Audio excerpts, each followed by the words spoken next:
Hi guys, welcome back to my channel. So today we're going to be making a chili.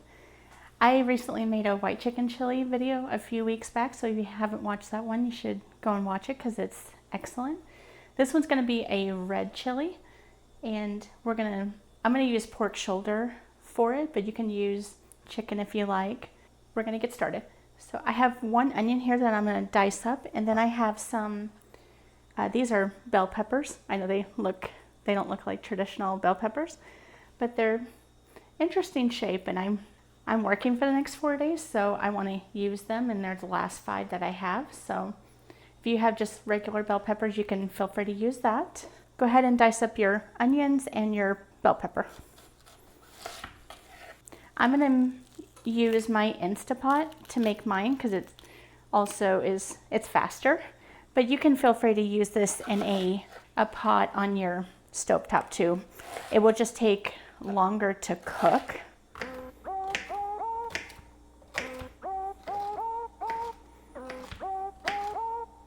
Okay, so you're gonna add a drizzle of oil, 1 tablespoon, because you got a lot of veg to cook.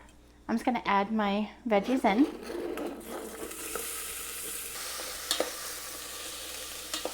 Okay, add a pinch of salt to help draw out the moisture. While these are cooking, we're going to get going on our pork. So what I have here is 1.5 pounds of boneless pork shoulder, also known as pork butt. We're going to cut this into some bite-sized pieces. If you don't eat pork, you can use, I'm sure this would be just fine with beef if you want to use beef or chicken. I haven't tried either one, so I can't say if it's going to work very well. But I mean, you know, you can experiment with it. It's your chili.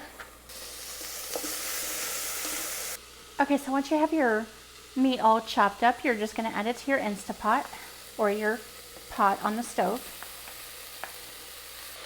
Okay, and for your spices, I added 1 tablespoon of No Mexico chili powder and 1 tablespoon of Ancho powder and 1 tablespoon of guajillo chili powder. Go ahead and add that in. Give it a mix.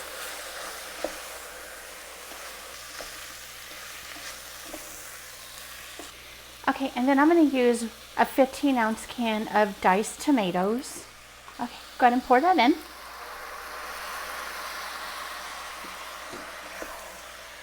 There we go. That quieted the pot down because it was really loud.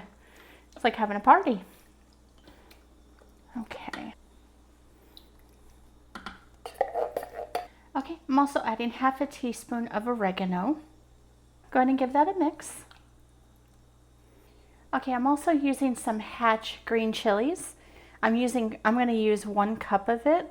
Okay, I'm going to add those in. These are going to give fantastic flavor to your chili here. I know that they have some that are medium. They also have some that are mild.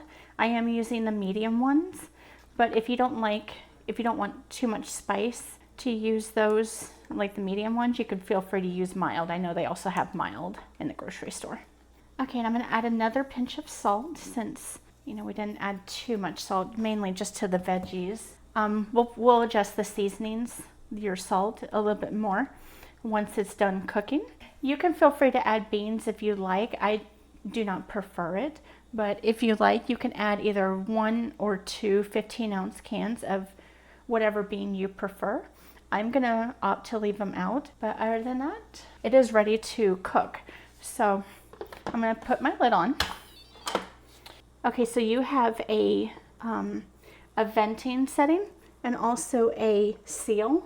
You want to seal it. So you're going to turn it this way so it's sealed. If you are using a pot on the stove, I would say it's going to take maybe about 1.5 hours, 1 hour and 45 minutes for your meat to break down and get really nice and tender. So anyway, you want to hit the pressure cook option, and then I'm going to cook mine for 1 hour and 10 minutes just to make sure everything gets fully cooked through. You don't have to do anything. Once you set the time, it will switch to, this light will switch to on. build up the pressure, and then it will start the timer, and then I'll show you what it looks like when it's done. Okay, so I just put some towels over the seal that way, and I turned the Instapot off, and then I just turned the little thing, I just turned it from sealed to venting, and I just put some towels over it to keep it from getting steam everywhere on my countertop or my cabinets. I took a wooden spoon so that way I wouldn't touch it, and I just moved it with the wooden spoon. Just gonna take this off and be careful. Give it a stir. Look at that. Your meat should be nice and tender. I like my chili to be really thick, so I'm gonna make a combination of cornstarch and water to make a slurry to help thicken this up a little bit.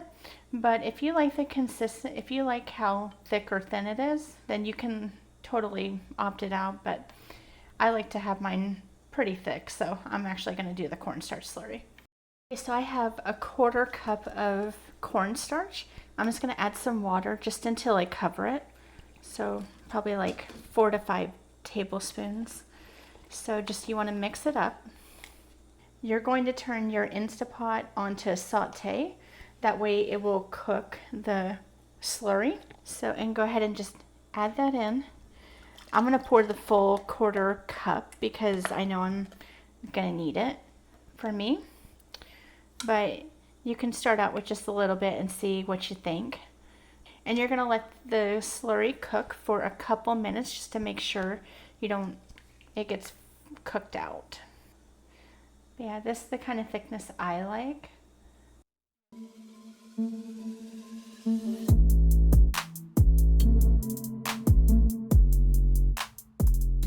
Okay, so our chili is done. It smells so good. This is for meal prep, so I'm just gonna take one bite out of the Instapot. It's really super hot still. It just finished like 20 minutes ago and it's still like steaming.